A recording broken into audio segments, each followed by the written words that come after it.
প্রথমে আমরা search bar থেকে রান সার্চ করে ওপেন করব।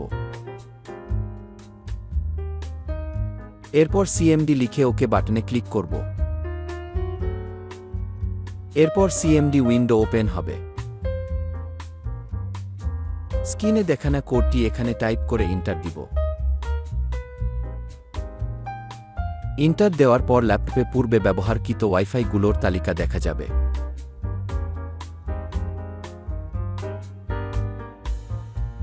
এরপর আবার স্ক্রিনে দেখানো কোডটি টাইপ করে এন্টার দিব।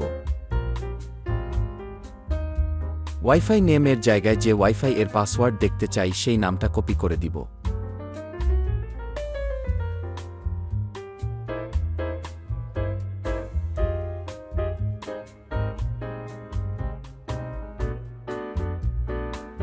এখানে অনেকগুলো ইনফরমেশন শো করবে।